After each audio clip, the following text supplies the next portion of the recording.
Tonight, confusion rocks NPP Walewale Constituency parliamentary primary rerun, with police forced to fire warning shots after ballots were snatched during sorting. Ballot sorting and counting has now halted in a fierce contest between incumbent MP and special advisor to Vice President Baumia. Why are you running away from opening the car? You should have come and opened the car. You understand? It means us, because we left this in 2015. When they said, oh, NPP is talking nonsense, NPP is talking rubbish. We have all the updates from day one of filing of nominations at the EC headquarters and across the country. Also, things are getting worse. That's the verdict of the Ghana Bar Association on the illegal mining menace, which they believe government is not making any headway with the fight, as they condemn the politicization of the menace, describing it as irresponsible, shocking and regrettable. Despite the efforts and assurance of government to deal with the menace, there appears to be a consensus that not much has been done to effectively and roundly deal with it. To be blunt, things are getting worse. Unfortunately, it has degenerated into a political football match between the major political parties as to who polluted the water the most. And then President Akufo-Addo touted his government's achievement in the fight against corruption, as he says there's still an attempt to portray him and his family as corrupt. I'm aware that there's a deliberate, politically motivated effort to stigmatize my government, my family, and myself as corrupt, as payback for the damaging allegations of corruption leveled against members of the erstwhile Mahama administration. In business, government secures commitment from commercial creditors of proposed terms for restructuring the Eurobond debt. That and more in tonight's edition of Newsnight. Join us with your thoughts. Your comment is via WhatsApp 055-111-1997. We're live on X Spaces. We're on Facebook. Hit us with the hashtag Newsnight. I am Emefa Apau. And my name is Evans Mason. And we start in the election headquarters.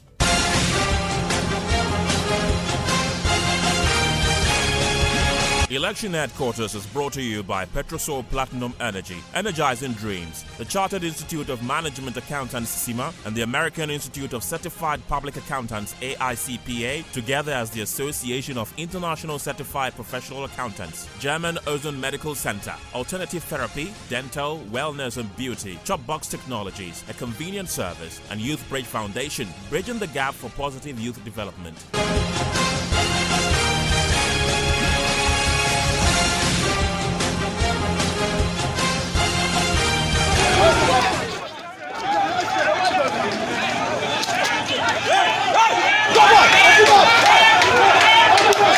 And there's confusion tonight in the Walewale constituency, where the police in the last hour have been forced to fire warning shots in an attempt to protect the integrity of the governing party's parliamentary primary rerun there. Joy News is learning sorting of the ballot papers was disrupted after they were snatched. Ballot sorting and counting has now halted in a fierce contest between the incumbent MP Haja Lariba Zuriba Abadu and the special advisor to the Vice President Tia Abdul-Kabiru Mahama. I want to take you there live right now, where Elias Tanko is a man on the ground for us. Elias, what more do we know about the confusion on the ground and the police attempt to bring this under control? Well, we know that the architect of this particular distraction is the former chairman of the NPP in the Yagaba-Kubore constituency. He's called Akamara Bawa. He had stood for the chairmanship position, the regional chairmanship position in the Northeast region twice, and defeated in all these. He was with the team of Kabiru initially, but during this run, he switched camp to the side of the incumbent MP.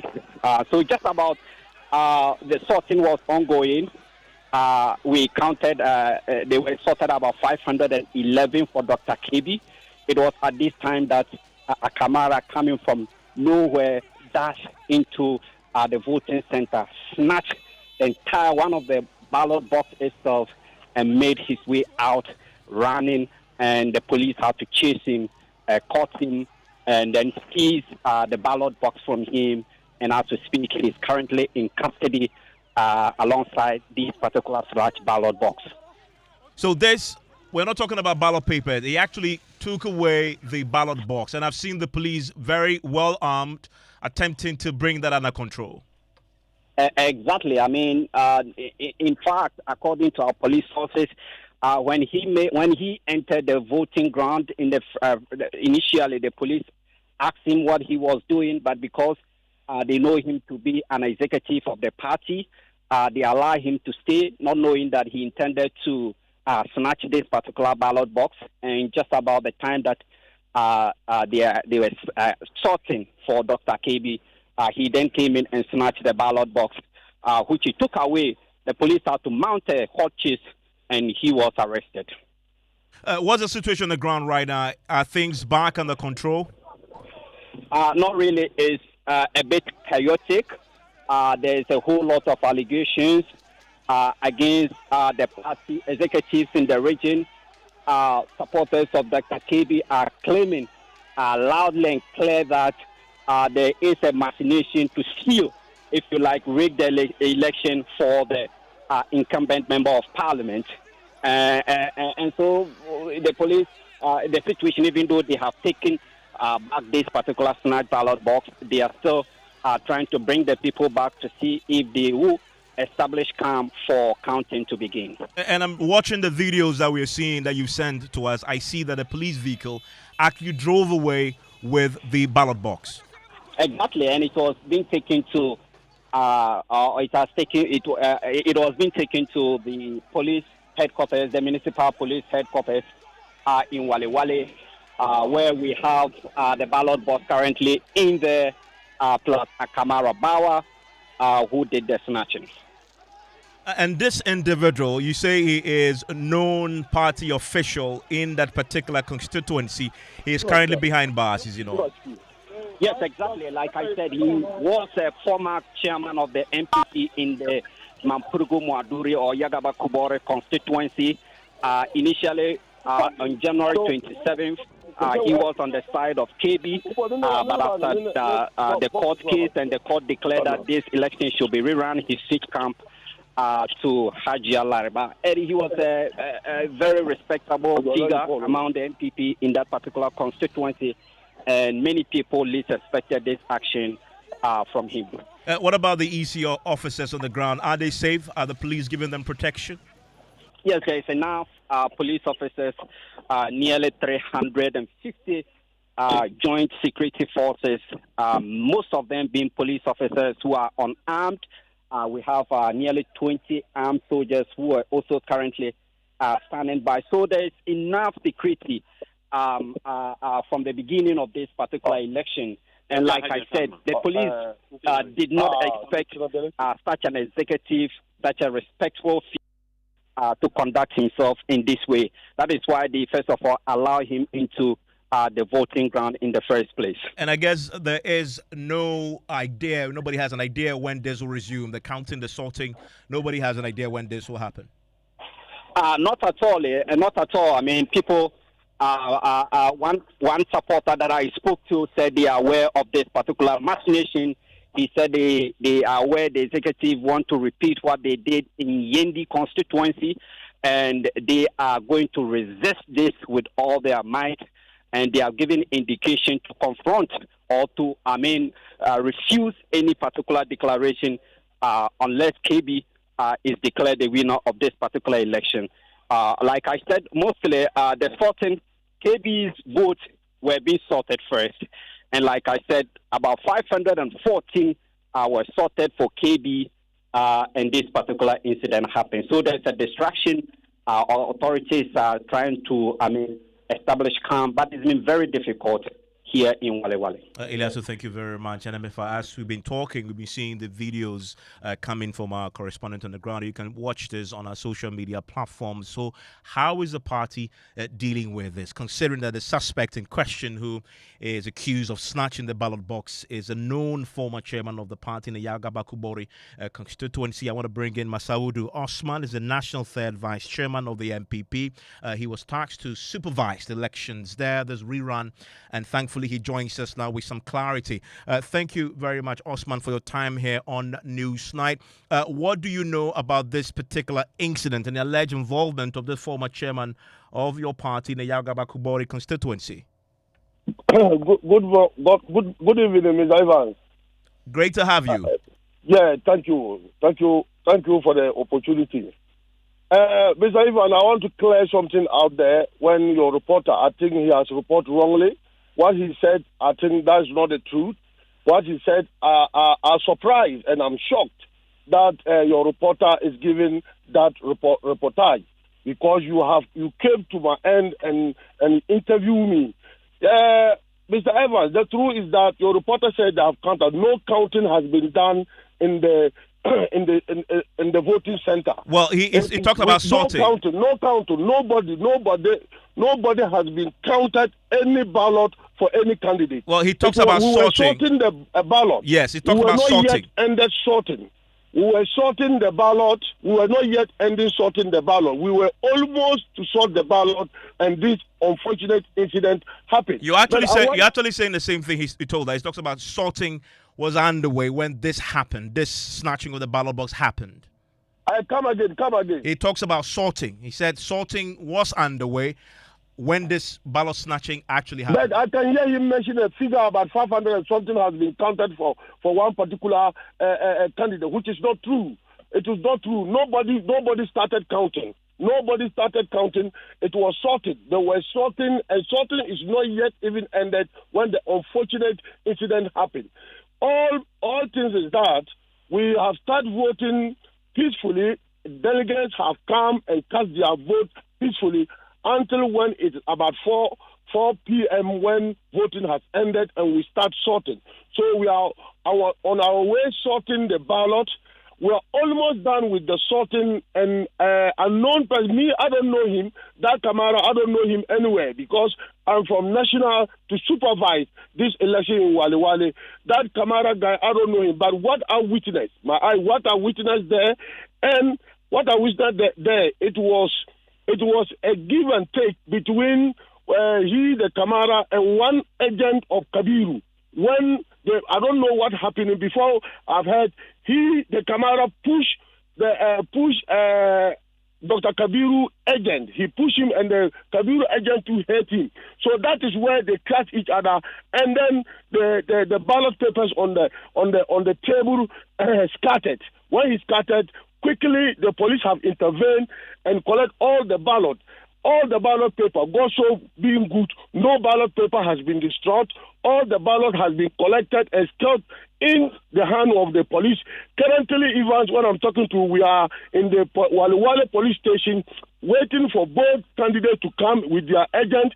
The electoral commission is here. The police commander is here. We are going to recount the ballot at the police station so that whoever won, then the EC, the electoral commission, will then declare the results. No results has been counted. No any ballot has been counted. As of now, the papers are not even yet sorted.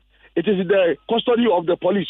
All of us here currently we are at the Walewale police station. And so the remainder of the process will now happen at the police headquarters. You talk about getting the agents of the two candidates to come there and witness the process. Have you been in touch with Kabiru and Abdul themselves on this? We are calling Kabiru number. Kabiru number is going, but he's not picking because Kabiru has declared himself.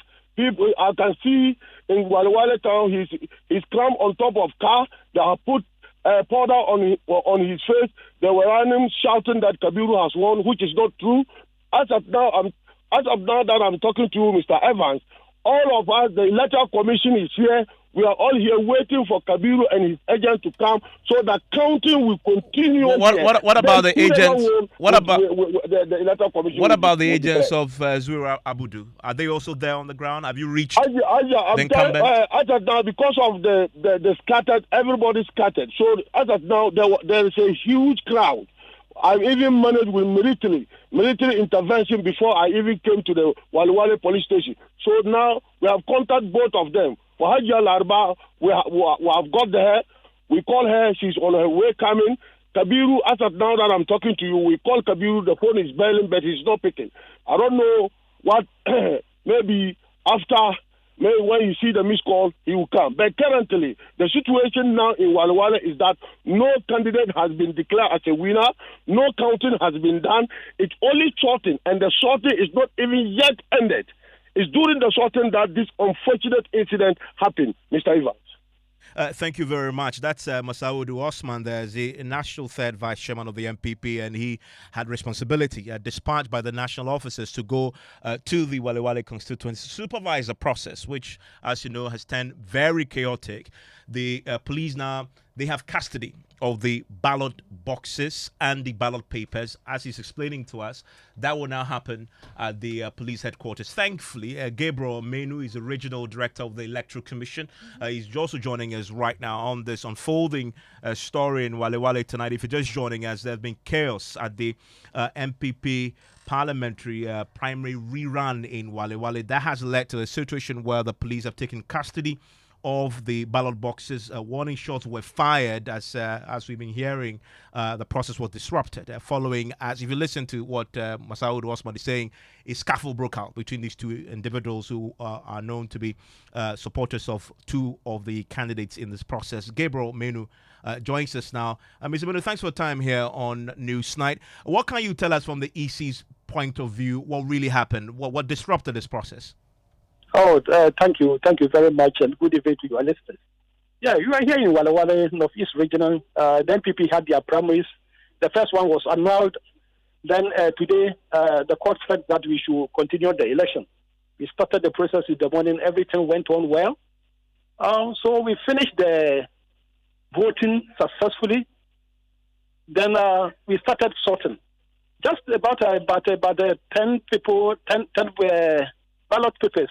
After the sorting, a man from nowhere came in and then just took some ballot papers, destroyed some of them, but the police were there and then they arrested him, put them on handcuff.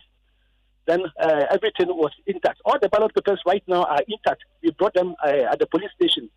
So now the way forward is we are meeting the regional minister and then the security apparatus and see the way forward whether we are going to do the counting today or tomorrow by taking sober reflection. That is what is happening in Walewale now, Northeast Region Office. We just spoke to Masaudu Osman, the National Third Vice Chairman, who says that they are now currently at the police headquarters, and it is their belief that, in fact, that's what he says will happen. The counting will happen at the police headquarters, and the rest of the process will be concluded there. Is that your understanding too? Yes. That is what I'm saying. That we are meeting that is what I'm saying. That we are having a security meeting. We are meeting the regional minister and the security apparatus. Then we are meeting so that we can take a decision as to whether we are doing the counting today or tomorrow. But this, if it will happen at the police headquarters. Yes. Right now we are the police depot. Okay, you feel safe, you and your men? Come again? Yeah, we are safe. Okay. And no, the police were there, many, so nothing of that happened, except that outside I heard a gunshot, except that we did not see it. So all the ballot papers are intact, and then we are here to take the decision with the RCC to do the counting. And you need the candidates themselves or their agents there. Are they exactly, there? Exactly. Definitely, we cannot do the counting without the party agents, the candidate agents. So if you decide to do the counting, then the candidates, either the candidates themselves or their agents will come in so that we do the counting. Are they there? The Electoral Commission alone cannot go ahead to do the counting. No, we don't do that. That's right. So I'm just wondering, are they there? The candidates or their agents? Are they on the ground and are they part of this process of settling what should happen next? The candidate agents? Yes, or the candidates themselves. Are they on the ground with you as you make the decisions around this?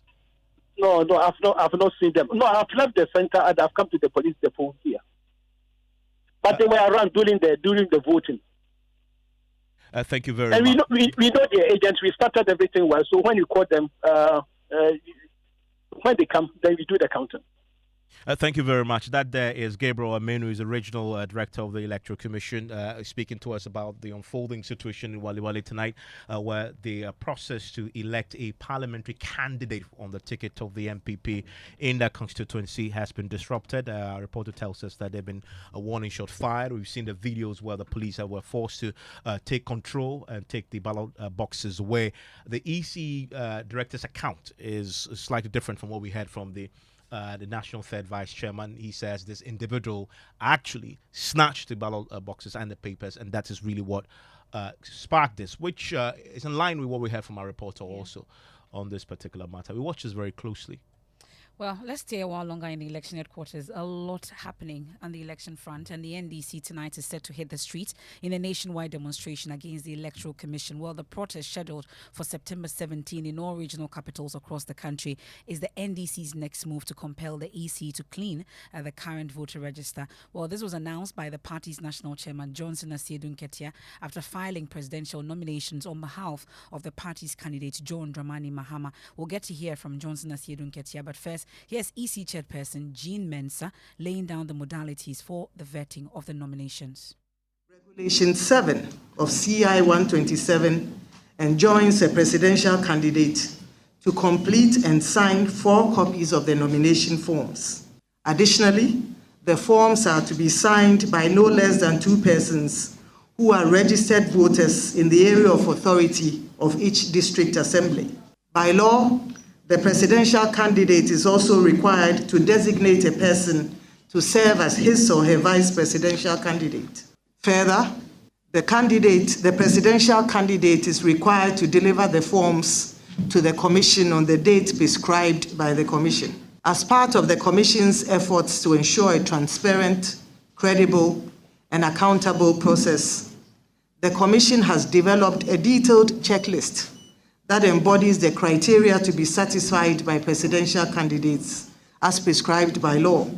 The checklist will guide the scoring and awarding of marks by teams established by the Commission to scrutinize and review each nomination form submitted. As in 2020, the Commission has established 2 teams which have been tasked to review all forms submitted. The technical team has been tasked to review forms to ensure that the presidential candidates meet the qualifications as set out by law, namely that the candidate is at least 40 years of age, that he or she has satisfied all tax obligations, and that he or she has nominated a vice presidential candidate, among others. The second team, namely the IT team, has been charged with the responsibility of scrutinizing the voter ID cards of presidential candidates and their supporters, so as to verify whether the candidates and their supporters are indeed registered voters. So these are the laid down procedures and rules for this particular process. James Aveji is our man on the ground. He was there this morning for us throughout the day. James joins us in the studios. James, let's talk about the nominations that have been filed today. Who and who were able to file? So 9 candidates were expected to file, but only 8 out of the 9 have filed. We know Dr. Mahmoud Bawumia, the NDC's John Dramani Mahama, Akufo-Addo of the LPG, Nana Kwame Bediako, Christian Kwabena Andrews of the Ghana Union Movement, Samuel Apia Dankwa, who is an independent candidate, as well as George Chumberima, also an independent candidate, and Dr. Hassan Ayariga. One a candidate from the PAG, who is in the person of Nana Enim Nyama, have not been able to file today. And we've been hearing from the candidates after filing? Exactly. For instance, the APC's Hassan Ayariga, Akufo-Addo of the APC thinks, LPG actually thinks that, as they are filed now, the next thing is the balloting and all of that. We can first hear from Dr. Mahmoud Bawumia on his commitment to peace as we go into the election. And for me, it is personally a very historic opportunity to submit these forms for the first time as a presidential candidate, because we are embarked on this process, which is an election, and these are part of the processes towards the December 7th election. And we need God to continue to bless our country. What we are trying to do is to help uplift our country. We don't want to tear down our country. And so it's very important that our country is uplifted after the election. And in this context, I believe that our prayers and our behaviors as we go through and our conduct will be very, very important to ensure that this process is very peaceful at the end of the day. I believe also that we should pray for the Electoral Commission.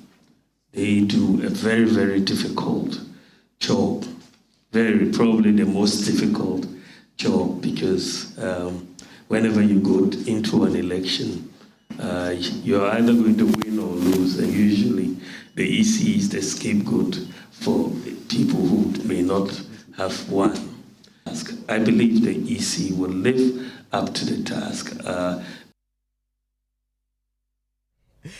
And then the LPG candidates. Exactly. Akufo-Addo, he believes that a slot at the first place will give him victory 2024. And former election director for the NPP, Peter McMenu, have also been speaking on what number will help them break the 8. We know for sure I will be number 1 on the ballot. And I want all Ghanaians to rally behind LPG for Akufo-Addo to be the next president of Ghana. Nana Akufo-Addo has been at number 3 before, and he has been number 1. So for us, and number 3, which was 2016 or so, he won. I think 2016 he was number 5, which was the full. Thank you for the correction. And he died. He won. He won hands down with a difference of over 1 million votes. In 2020, he was number. When the battle was the Lord's. Yes, number 1. He won with a margin of 500,000 votes, and that was a clear win for a president seeking a second term. So for us, the voters who are the heartbeat of any campaign, they know Dr. Mahmoud Bawumia. They know the good job he has done. They know him very well. So wherever you put him, the voters will notice him. But ideally, whatever God will give us, we will hold it. We will cherish it. You want to break the 8. Will 8th position be an ideal position for you? Well, if it happens, so fine. Well, and then there was the big announcement from the NDC. Yes, General Secretary, National Chairman of the party, Johnson Asedu Nketia, after he filed the nomination, he came out. We thought that was all, and then he made a big announcement as an answer to the calls as to what they would do if the EC does not heed to their call of forensic audit of the voter roll. We have issues about missing BVRs and all that, which I cannot, enumerate here. And you, the media people, were with some of our people who intercepted and retrieved one of the stolen BVDs. So far, we don't have any response. We don't have any feedback as to how the progress is being made on the case involving those who allegedly have been arrested here at your commission and so on. This all generates some amount of, cloud suspicion and all that. And so those of you who have been asking us, if they don't comply, what would you do? This is your answer. On the 17th of this month, the NDC is embarking on a massive nationwide demonstration in all 16 regional capitals. Descend on the Electoral Commission offices, and we in Accra will descend to the headquarters and present further petitions as to why we think that they should conduct themselves in a manner that will guarantee peaceful, free, and fair elections. So that's the chairman of the NDC. That demonstration coming up on the 17th. But you've been hearing from the NPP on this? Yes, Mr. Peter McMenu thinks that the NPP is very indifferent of this call. They made this call back in 2015-16 where a committee was even constituted. And so without the support of the NDC at the time, and so they feel that the EC is on a good course. If the NDC want to embark on a demo or do whatever, that is their own fight to face. Thank you very much, James Aveji. And there will be no filing tomorrow. We have it the day after. We are supposed to have one filing, but that has been postponed to Wednesday. And so Wednesday, we are expecting about 6-7 of them. Okay, and James will be on that beat for us. Well, Kenneth JC was at the NPP headquarters right after the filing by the candidates. They moved to the NPP headquarters for that mini gathering. And my colleague Kenneth JC was there. Here's his report. Mahmoud Bawumia reiterated his long-standing commitment to leveraging digitalization as a tool for national development, emphasizing that his administration, if elected, will usher in a new era of prosperity. It, however, did not take long until he took aim at his biggest political rival, John Mahama. It is clear, and our opponents a year ago seemed very confident, but today, rather than being confident, they seem very angry as they see themselves losing this election.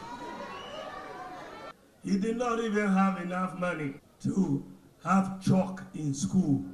Teacher training allowances were cancelled. Nursing training allowances were cancelled. We had to live in doomsday for 4 years. Majority Leader Alexander Afenyomarkin hailed the NPP as a party that rewards hard work, no matter one's background, a reason they've become the first major party to elect a Muslim as its flag bearer since independence, while criticizing the NDC of sidelining Muslims in their party. For the first time since 1957, when this country attained independence, it has taken the NPP as the first party ever to give a Muslim an opportunity to be a flag bearer in the politics of the country. That even in the NDC, the only gentleman who was the hope of Muslims in the politics of the country was kicked out. I refer to Harun Idrisu. In the NDC party today, there is no prominent Muslim leading the charge in the politics of their party. The party's General Secretary, Justin Korea, urged supporters to go out and vote on election day to secure a resounding victory for the NPP. We should not be complacent by thinking that because we have outperformed the NDC, we have done so much growth, so much development, it's a done deal. Please, let us work very hard to make sure we break the 8 come December 7th. Also present at the party's headquarters was the national chairman, Stephen Nting, running mate Matthew Opoku-Prempeh, chief of staff Fremo Opare, and several other bigwigs of the party. So the presidential aspirants were filing their nominations here in Accra, in the Ashanti region, and many parts of the country.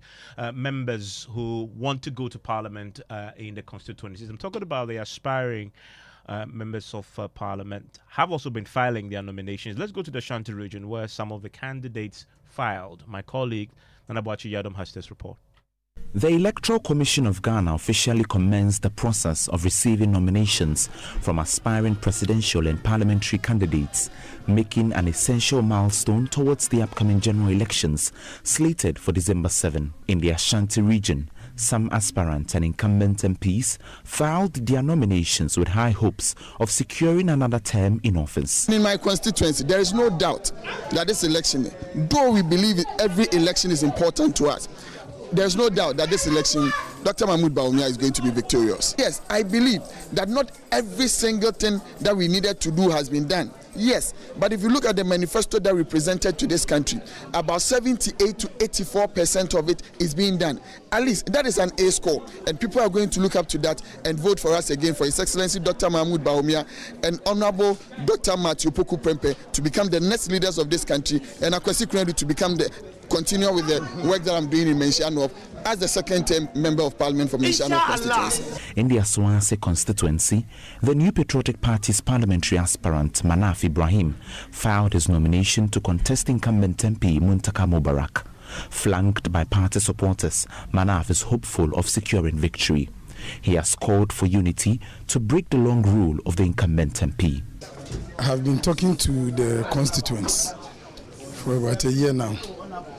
And I'm quite convinced that, God willing, in the next 90 days or so, I will be the member of parliament elect for the Asawasi constituency, God willing. I am very convinced. I'm convinced that I will be the member of parliament elect in the next 95 days.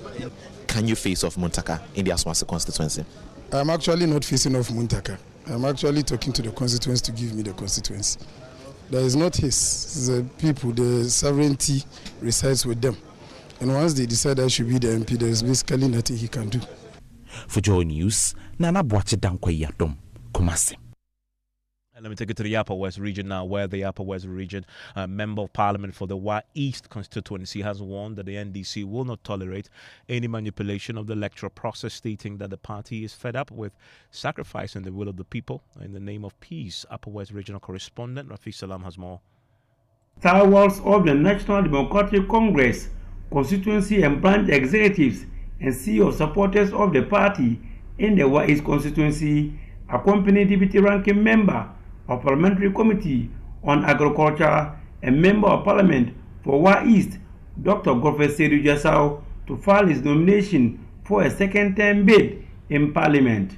The slew of NDC party faithful supporters first converged at the party office at the heart of the Fancy Township and later took a 2-kilometer walk to the District Electoral Commission's office for the filing of the nomination amid music from brass band. After careful and meticulous scrutiny of the forms, he was okayed to run for the elections. We've checked through all of them and we are satisfied with the process, that they have complied with all the rules and regulations and we have received them. Dr. Godfrey Sedu Jasau was praising the EC for the diligent manner they perused through the nomination forms, is confident of a successful second-term bid. I have been diligently rolling out development projects and supporting initiatives in this district in accordance with the manifesto, the social contract that I said with the people. Being an MP in opposition, it slowed down the process. It has not scaled the processes or some of the development outcomes in ways that I preferred. However, I think that on the checklist, on the balance of probabilities, I have satisfied a lot of the conditions, and I'm confident that I have set the foundation for election 2, round 2 of my election. Dr. Jasau averred that it is crystal clear that the NPP has failed in all its promises and does not deserve even an extra day in office after 7 January 2025. One district, one factory. Where is your one district, one factory in Wa East? It's gone. Where is it? There's no evidence of any one district, one factory. So nothing of agricultural produce is being processed in this constituency. So clearly that has gone. One village, one dam. Now we have climate change that has brought this drought. Where are the dams that are supposed to provide water for all year-round agriculture? Dr. Jasau is expected to pitch his strength against the Wa East District Chief Executive, Dr. Suleiman Owura Mahama, in a contest dubbed the Battle of Doctors. Reporting for J News, Rafiq Salam, Fonsi. In the studio here, my name is Evans Mensah and I'm here with Emefa Apau. And now to the Western region, where in the Impatano community, young girls face a daunting challenge of walking over 3 hours to the nearest town for school. The exhausting journey through forests and dangerous paths has forced many of the girls who drop out. We know junior high school in the town, some have decided to stay home, leading to a rise in teenage pregnancies. Theodore Koku Mauto reports. 15-year-old Elizabeth Ajim has always wanted to be a nurse, but she dropped out of school a year ago. 7 months down the line, she is pregnant, almost due for delivery. The man who got me pregnant used to walk with me to school in Asemasa. We went to school together and walked back home together. When it rains, the path becomes very muddy. So if one is not careful, they could fall and dirty their uniform. Even on regular days, the journey is very long. All these made me dislike going to school.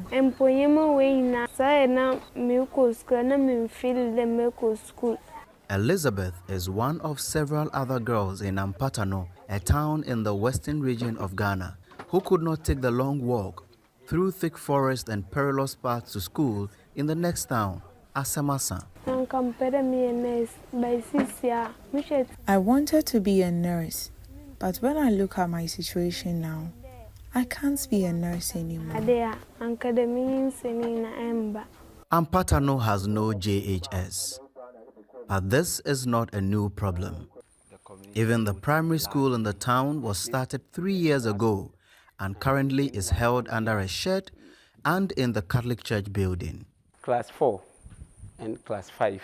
According to the Assembly member for Asemasa electoral area, Jude Kanfa, the long tiring journey to and from school is causing many children to drop out after a year or two.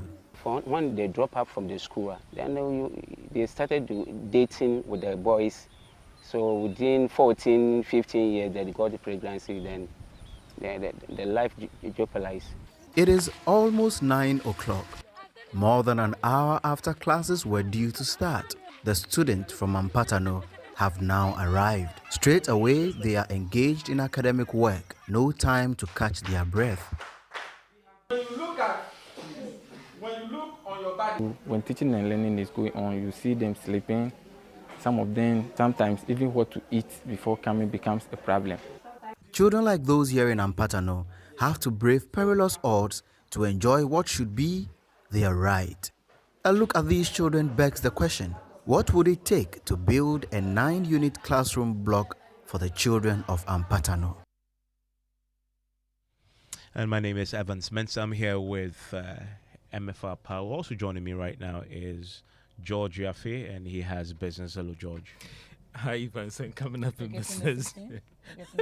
Not at all. I don't have money. Are you sure? Okay. Well, coming up, government secures commitment from commercial creditors on proposed terms for restructuring the Eurobond debt, a development expected to aid in the success of the offer. And financial economist urges government to be strategic over moves to tap into the $51 billion Africa-China Fund. The business news on Newsnight is brought to you by MTN Business. Welcome to the new world of business. And this thanks and Pepsodent, Herbal and Charcoal.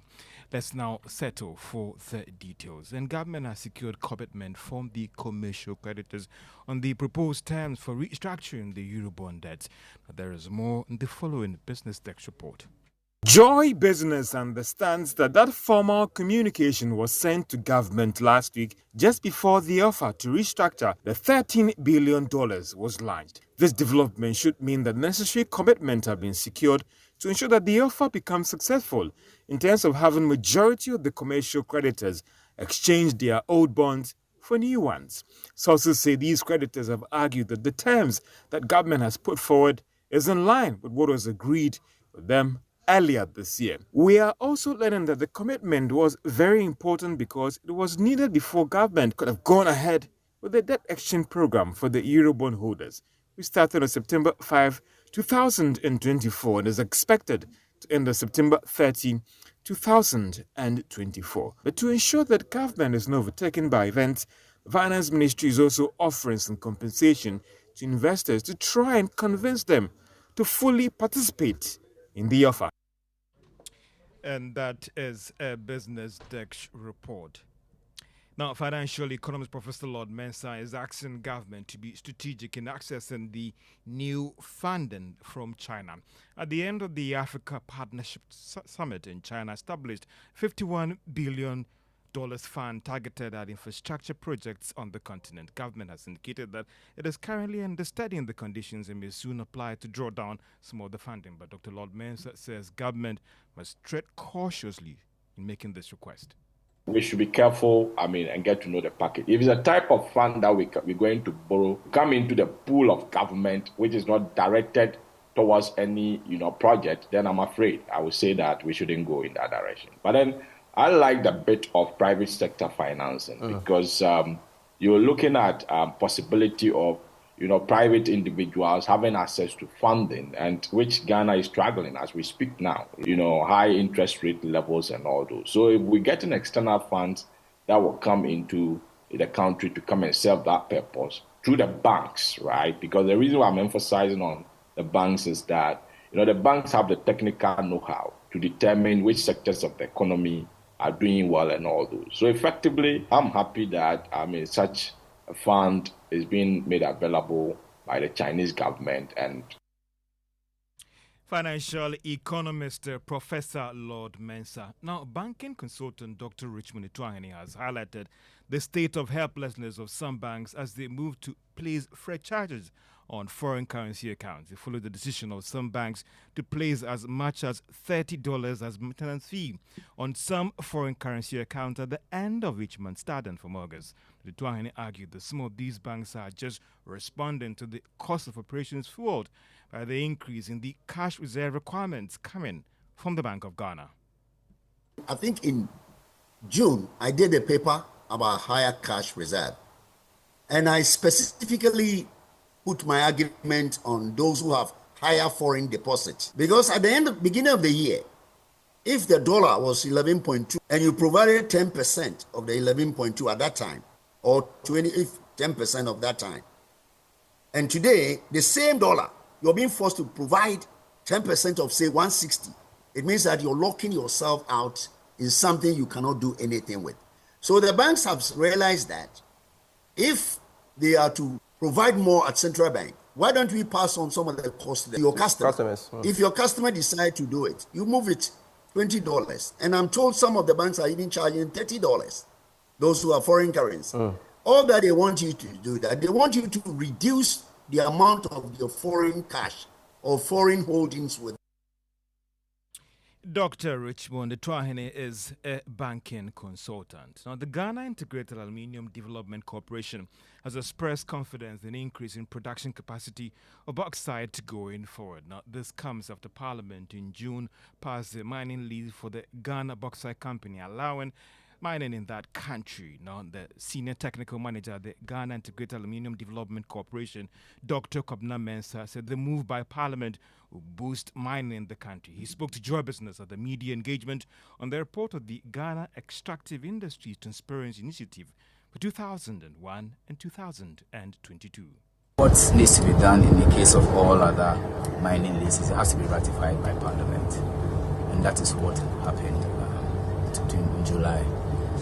Furthermore, they are required to complete the EPA mining lease and some other permitting processes that they are doing, and they're working on that now. What is new in this is that GIADEC has added on two additional hills within our environment. So anything bauxite, all bauxite deposits are held by GIADEC in trust for the government and the people of Ghana. So to ensure that they can meet the quantities and the volume that we seek for them, integrated aluminium project, we've added on two more hills, the Afumba and the Boka hills, so that we will have enough resource to meet the new capacity that we are required to meet. Senior Technical Manager, the Ghana Integrated Aluminium Development Corporation, Dr. Kwabena Mensah. And for the lovers of iPhone has finally launched the much talked about iPhone 16 just a while ago, which they describe as coming with the latest artificial intelligence. Let's hear from its chief executive, Tim Cook.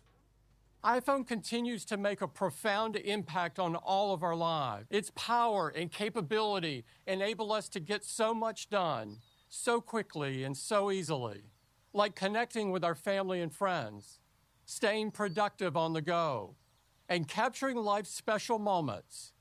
Apple Intelligence will supercharge these experiences and so many more.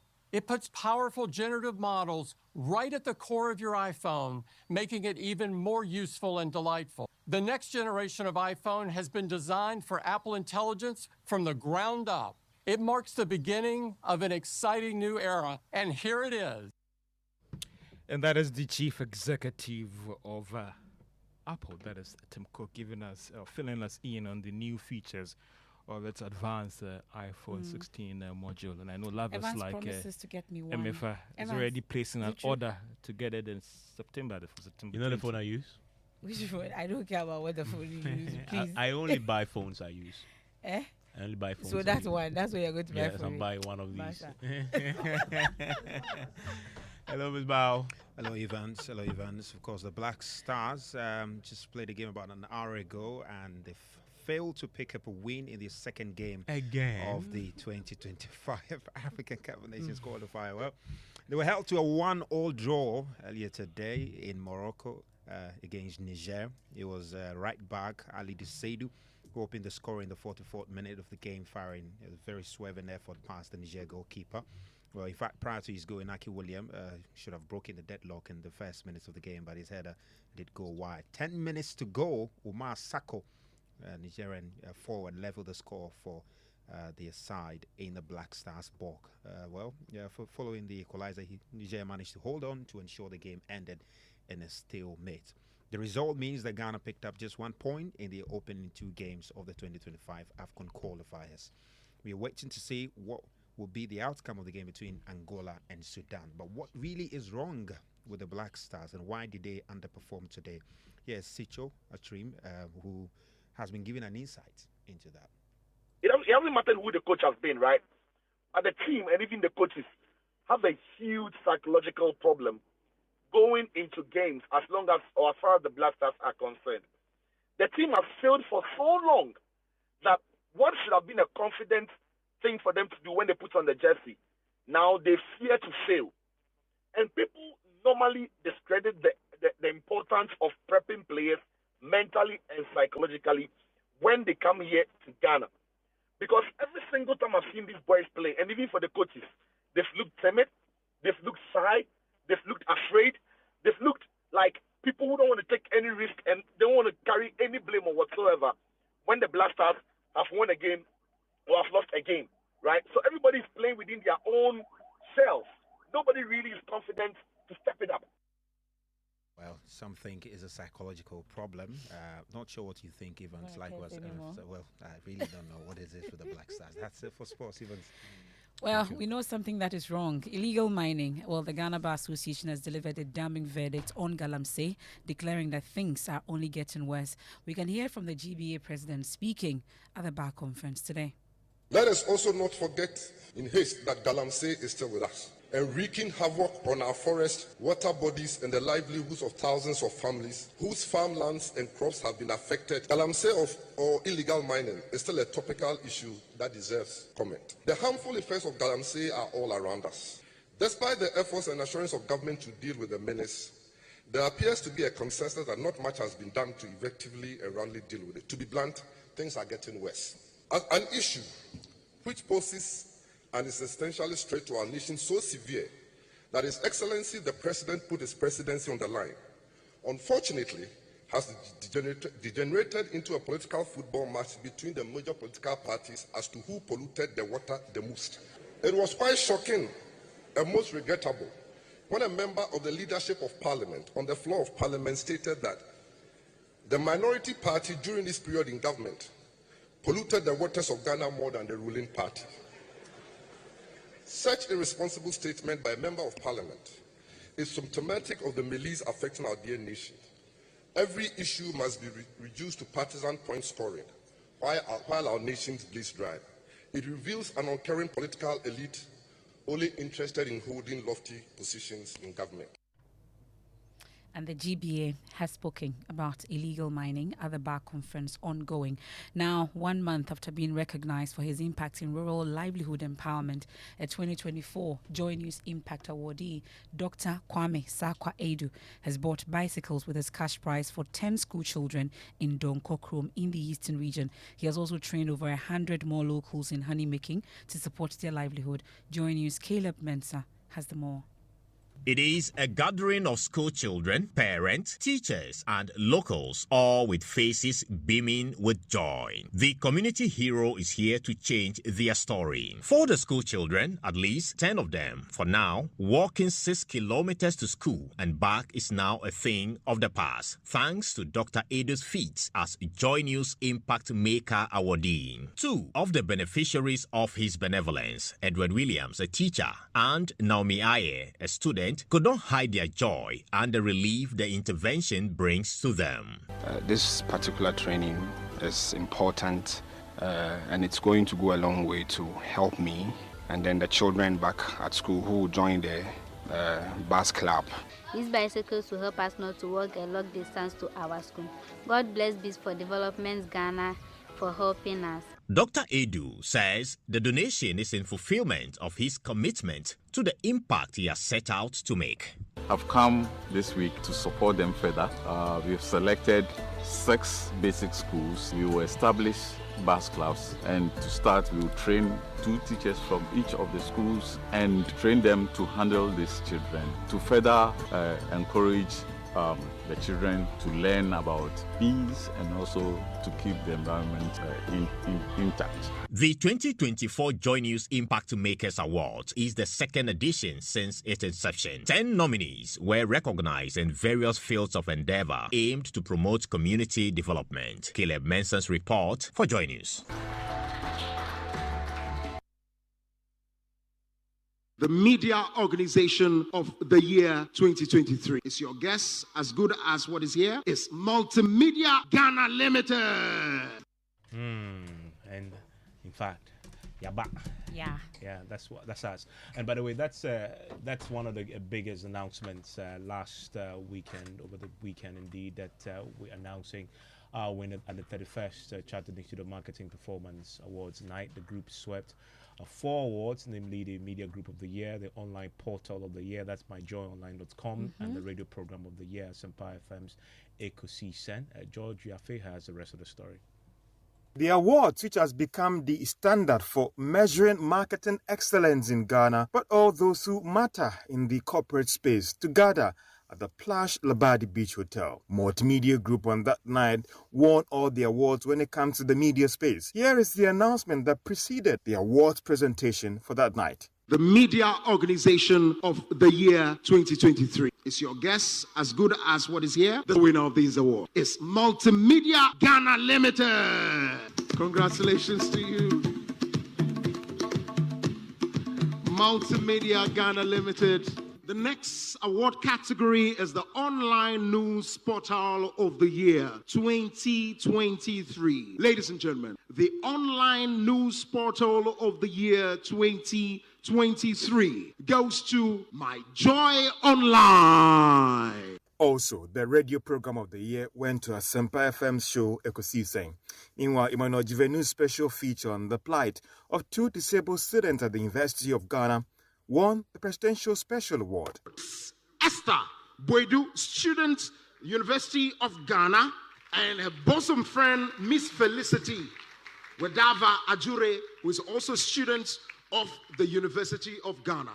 And now, the journalist who threw light and visibility on this particular story. Let's help celebrate Mr. Emmanuel Kwashi Jivenu, journalist from Joy News, who broke the story. Let's welcome the 3 of them even as they come. The National Science and Maths Quiz program put together by Primetime Limited, which is also heavily partnered by Multimedia Group, won the TV program of the year. The overall marketing company of the year went to MTN Ghana. In a related development, the managing director of Labadi Beach Hotel, David Duafo, was adjudged the marketing man of the year at the CIMG Awards night. Mr. Duafo dedicated the award to the staff and workers of the hotel. Fik Salam also won an award at the Upper West GJA, and then also Albert Sori also won an award, and Emmanuel Jivenu, of course, you've been hearing. And then Sweetie Abochi, AM show host, also was the 40 Under 40 award for the media category. Charlie, it's a winning spree the entire weekend. I'm so proud of my colleagues, and there's more to come. And let's wrap up. Evans, what's your award this week? Okay. Well, we have... I'm just basking in the glory of our colleagues, and there's more to come. And that's my opinion. Nana Ansakwa, award-winning Nana Ansakwa is up next. And the topic for today, blame the polluter or the drinker. You have an answer to that? I don't. Okay, but let's he wait. has. Yes, for Nana Ansakwa. I am MFR Paul. And my name is Evans Mensah.